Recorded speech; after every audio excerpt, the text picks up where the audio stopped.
আমার লড়াই মমতা ব্যানার্জির সাথে সরাসরি, আমার লড়াই সরাসরি শুভেন্দু অধিকারীর সাথে। তো ওই লেভেলে আমি লড়াই করব। চুনোপটি কি বলছে সেটাতে কান দিয়ে আমি আমার সময় নষ্ট করব না। তবে প্রসঙ্গ যখন তুলেছেন একটা কথা বলতে বাধ্য হচ্ছি, আমাকে হারাবার এত মনে বাসনা হচ্ছে কেন? আমার অপরাধটা কি? অপরাধটা এটাই, আমি দলিতের হয়ে কথা বলি, আদিবাসীর হয়ে কথা বলি, মুসলিমের হয়ে কথা বলি, অত্যাচারের যারা শিকার হচ্ছে তাদের পাশে থেকে অন্যায়ের বিরুদ্ধে কথা বলি। এই 26,000 যে চাকরি বাতিল হয়েছে রাজ্য সরকারের ব্যর্থতার জন্য, বৈধভাবে যারা চাকরি পেয়েছে তারাও আজকে রাস্তায়, যারা বৈধ পন্থায় চাকরি পেয়েছে তাদের পক্ষ আমি নিই, আমি অভয়ার পক্ষ নিয়ে অপরাধীদের বিরুদ্ধে কথা বলছি। এই জন্য আমাকে হারাবার শখ গিয়েছে। তবে সময় কথা বলবে। 2026 সালে শওকত মোল্লা কোথায় থাকে আগে নিজের জায়গাটা ঠিক করতে বলুন, পরে নওশাদের দিকে তাকাতে বলবেন। আর যে শুভেন্দু অধিকারী রাত দিন মানুষের মানুষে বিভেদ লেগে যাবে, যে শুভেন্দু অধিকারী কনভয় যাচ্ছিল সেখান থেকে আমাদের রাজ্যের এক আইপিএস অফিসার তিনি পাগড়ি বাতাই দিয়েছিল, তাদেরকে উদ্দেশ্য করে খালিস্তানি বলে দেখে দিল। সেই শুভেন্দু অধিকারীকে হারাবার তো একবার মনে বাসনা আসছে না কেন? প্রশ্নটা থেকে যাচ্ছে। আমি আবারও বলছি, আমার লড়াই মমতা ব্যানার্জির সাথে, আমার লড়াই শুভেন্দু অধিকারীর সাথে। ওই শওকত মোল্লার মতো চুনোপটির কথা জবাব দিয়ে আমি প্রয়োজন বোধ করি না। শওকত মোল্লা বলছেন নওশাদ নিজের পরিবারের লোকদের ধরে রাখতে পারছেন না, মুখ্যমন্ত্রীর বিরুদ্ধে বলছেন। দেখুন, ব্যাপারটা হচ্ছে আমাদের পরিবারে কতটা ডেমোক্রেসি আছে তাহলে বুঝতে পারছেন। এটা তো ডেমোক্রেসি, যার যেখানে মনে হবে তার জন্য এটা সুইটেবল, সে সেখানে যেতে পারে। আমাদের পরিবারের অন্য একজন সদস্য মনে করেছেন তার জন্য তৃণমূল কংগ্রেসটা সুইটেবল, তাহলে গিয়েছে। যদি আমি গতকালকে বলেছি রাজনীতি করাটা অবশ্যই দরকার, তবে দল চয়নের ক্ষেত্রে সংযত হওয়া দরকার ছিল, কারণ চোরের দলে নাম লিখিয়ে দিয়েছে। তা আমার পরিবারের লোক কে কোথায় যাবে? 18 বছর হয়ে গেছে, তাহলে ভোটাধিকারের পূর্ণ স্বাধীনতা হয়ে গেছে, সে নওশাদ সিদ্দিকীর কাছে সে জবাবদিহি করবে। চাকরি পেয়েছে তাদের চাকরি ফিরিয়ে দেওয়ার লড়াই। আমার লড়াইটা হচ্ছে অভয়ার বিচার পাওয়ার লড়াই, আমার লড়াইটা হচ্ছে পরিযায়ী শ্রমিকের সাথে থাকা লড়াই। তাহলে আমাকে হারানোর জন্য এত উঠে পড়ে লেগেছে কেন? একবারের জন্য শুভেন্দু অধিকারী নাম নিচ্ছে না কেন?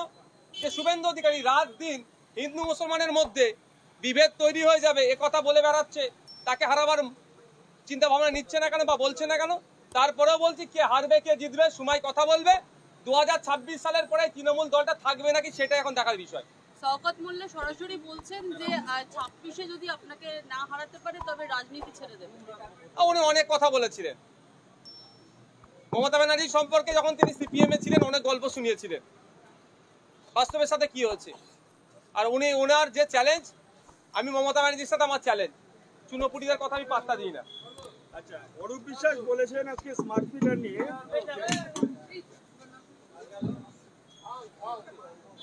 অরূপ বিশ্বাস বলেছেন স্মার্ট মিটার নিয়ে যে স্মার্ট মিটার আপাতত বন্ধ, আর কোনো স্মার্ট মিটার বসবে না। কেন্দ্রের চাপে স্মার্ট মিটারের পরিকল্পনা হয়েছিল, সাধারণের অসুবিধার কথা ভেবে প্রত্যাহার। বিধানসভায় অরূপ বিশ্বাস আম পাবলিকের চাপে, পাবলিকের প্রেসারে পড়ে বিদ্যুৎ মন্ত্রী এই তার অর্ডারটাকে প্রত্যাহার করেছে। কেন্দ্র সরকার বিভিন্ন প্রজেক্টের কথা বললেও জন ওষুধ যে সেন্ট্রাল গভর্নমেন্টের যে ঔষধের যে মেডিকেল শপের যে ফ্যাসিলিটিস দিচ্ছে আমাদের ওয়েস্ট বেঙ্গলে ইমপ্লিমেন্ট হতে দিচ্ছে না। যেমন স্বাস্থ্যসাথী কার্ড আমাদের রাজ্যে আছে, সেন্ট্রাল গভর্নমেন্টেরও তাদের আয়ুষ্মান ভারত আছে, আমাদের রাজ্যে ইমপ্লিমেন্ট হতে দিচ্ছে না এই কার্ড। আর উনি আবার বলছেন কেন্দ্রের চাপে নাকি স্মার্ট মিটার। কোনো মতেই আমাদের রাজ্যে স্মার্ট মিটার আমরা বসতে দেব না। পাবলিক রাস্তায় নেমেছে, প্রতিবাদ করেছে, ভয় পেয়েছে, ওই জন্য হয়তো সাময়িকের জন্য তিনি বন্ধ রেখেছেন। কোনো মতেই আমরা আমাদের রাজ্যে এটা বসতে দেব না, গরিব মানুষকে শোষণ করতে দেব না।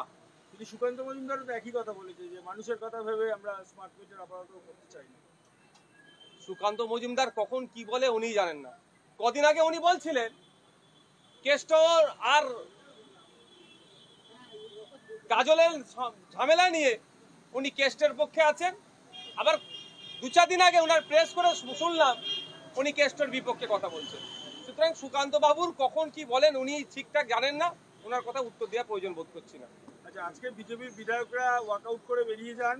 প্রথম কারণ হচ্ছে স্বাধিকার ভঙ্গে নোটিশ আনা হয় শুভেন্দু অধিকারীর বিরুদ্ধে, এবং তৃণমূল বিধায়করা যখন বাইরে বলেন তখন স্পিকার সেই বিষয়টি বাইরের বিষয় বলে, কিন্তু শুভেন্দু অধিকারী বললে এটাকে বলা হয় মুখ্যমন্ত্রী সম্পর্কে বলেছে। গতকাল লিডার অফ অপোজিশন এই আমাদের সেনাদের বীরত্ব নিয়ে যে রেজুলেশন এসেছে সের উপরে বলছিলেন।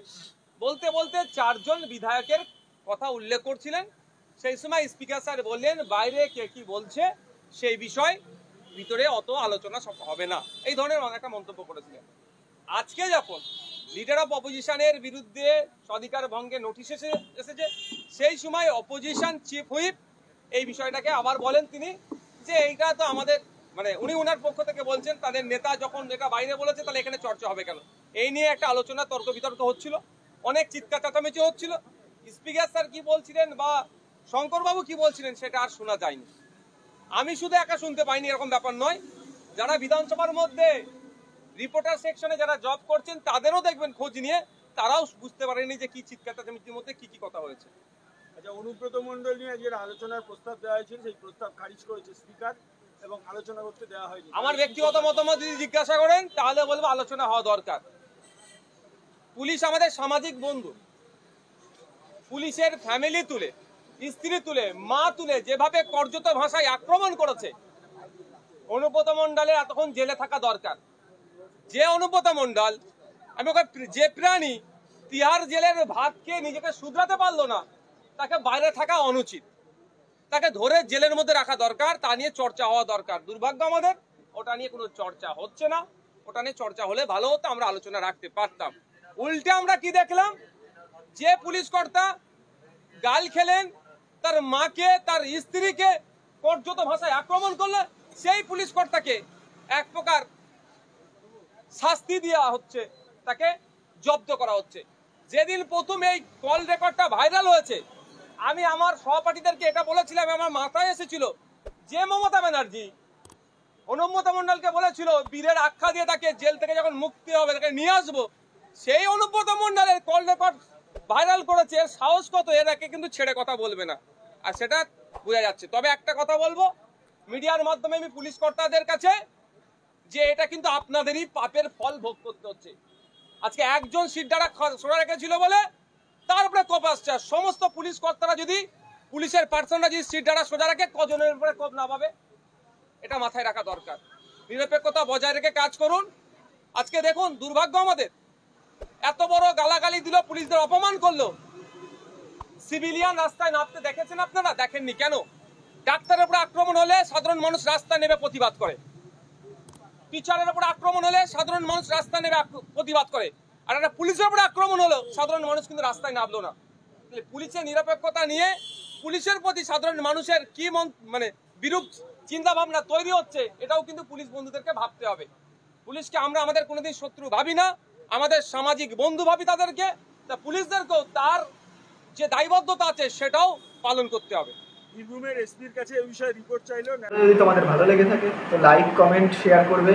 আর যদি তোমাদের মনে হয় এরকম ভিডিও তোমরা আরও দেখতে চাও তাহলে আমার চ্যানেলটাকে সাবস্ক্রাইব করো, কারণ সাবস্ক্রাইবার বহুত কম আছে, তোমাদের সাপোর্ট ছাড়া কোনো পসিবল নয়, কোনোভাবেই পসিবল নয়।